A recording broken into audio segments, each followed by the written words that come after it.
So এটি হচ্ছে ওপ্পোর বাজেটের মধ্যে রিলিজ করা নতুন একটি স্মার্টফোন ওপ্পো A5X 5G। স্মার্টফোনটি কী কী স্পেক্স আর কী কী ফিচারের সাথে বাজেট এসেছে এবং অ্যাজ এ বাজেট স্মার্টফোন হিসেবে কেমন হতে যাচ্ছে সেটা নিয়ে আজকের ভিডিওতে কথা বলবো। So let's talk about this smartphone in this video. শুরুতে এই ফোনটার ডিজাইনের কথা বলে, ডিজাইনটা হচ্ছে ওপ্পোর টিপিক্যাল ডিজাইন। ডিজাইনটা মোটামুটি ভালোই লাগে দেখতে। ব্যাকপ্যানে থাকছে গ্লসি বা গ্রেডিয়েন্ট কাইন্ড অফ ফিনিশ। ফোনে দেখতে অনেকটা প্রিমিয়ামই লাগে। এটি যে একটি লো বাজেট স্মার্টফোন, ফোনের ডিজাইনটা দেখে বোঝা যায় না। ডিজাইনটা দেখে এক্সপেন্সিভ স্মার্টফোনের ফিলই পাওয়া যায়। ডিসপ্লের কথা বলে, ডিসপ্লেটা হচ্ছে 6.6 ইঞ্চের IPS display with 120 Hz refresh rate. আরও থাকছে 1000 নিটসের পিক বা ম্যাক্স ব্রাইটনেস। বাট ডিসপ্লের রেজলিউশনটা হচ্ছে 720p বা HD+।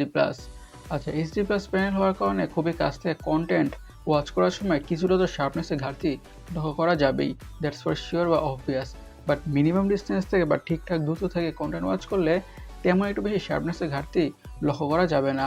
আর বাজেট স্মার্টফোনগুলোর ক্ষেত্রে নাউডেজ 720p প্যানেলটাই কমন, খুব একটা বেশি কমপ্লেন করার কিছুই থাকছে না।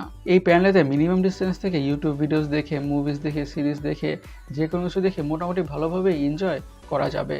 আর হায়ার রিফ্রেশ থাকার ফলে স্ক্রোলিং করে বা ব্রাউজিং করে অথবা গেমিং করে স্মুথনেসের ফিল তো পাওয়া যাবেই অ্যাজ এ বাজেট স্মার্টফোন হিসেবে কনসিডার করলে।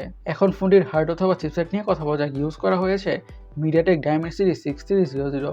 এটি একটি 6 ন্যানোমিটার বেসড অক্টোকোর প্রসেসর আর লো বাজেটের মধ্যে খুবই ভালো একটি প্রসেসর। হাই লেভেলের গেমসগুলোকে লো সেটিংসে মোটামুটি ভালোভাবে খেলা যাবে অথবা রান করা যাবে কোনো ধরনের ইস্যুস ছাড়াই।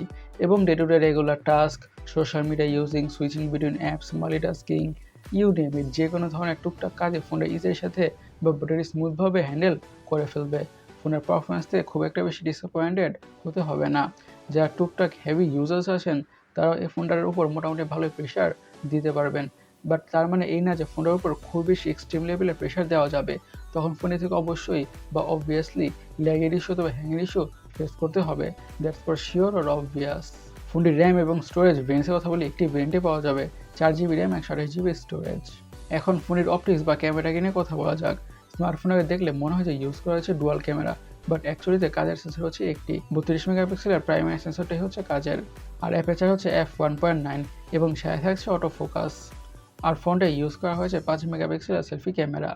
অ্যাজ এ বাজেট স্মার্টফোন হিসেবে ফোনটা থেকে মোটামুটি ভালো কোয়ালিটির পিকচার্স আর ভিডিওসই পাওয়া যাবে। ফোনের সিকিউরিটি হিসেবে ইউজ করা হয়েছে সাইড মাউন্টেড ফিঙ্গারপ্রিন্ট সেন্সর। এখন ফোনটির ইউএসপি বা ইউনিক সেলিং পয়েন্ট নিয়ে কথা বলা যাক, সেটা হচ্ছে ব্যাটারিটা। স্মার্টফোনটাতে ইউজ করা হয়েছে হিউজ বা জায়েন্ট 6000 mAh ব্যাটারি। এই 6000 mAh ব্যাটারি থেকে ফোনটাকে মিডিয়ামভাবে ইউজ করলে তো খুব ইজিলি 2 থেকে আড়াই দিনের ব্যাটারি তো পাওয়া যাবেই। আর সাথে থাকছে 45 ওয়াটের ফাস্ট চার্জিংয়ের সাপোর্ট। এই 45 ওয়াটের ফাস্ট চার্জার দিয়ে ফোনটা ঠিকঠাক দ্রুতভাবে ফুল চার্জ হয়ে যাবে। ফোনের কালার ভেরিয়েন্টসের কথা বলে, এসব কালার ভেরিয়েন্টে পাওয়া যাবে। এখন ফোনের দামটাকে নিয়ে অথবা প্রাইসটাকে নিয়ে কথা বলা যাক। ফোনের দাম রাখা হয়েছে 14,000 ইন্ডিয়ান রুপি। এখন বাংলাদেশের বাজারে দেখা যাক ফোনের কী দামে বা কী প্রাইস নিয়ে পাওয়া যায়। তখনই বোঝা যাবে যে স্মার্টফোনটা অ্যাকচুয়ালিতে আপনাদের জন্য এবং আমাদের জন্য কতটুকু অর্থিত বা কতটুকু value for money smartphone. Only time will tell. Guys, আমাদের আজকের ভিডিওটি এই পর্যন্তই। আমি সৈকত, সাইনিং আউট।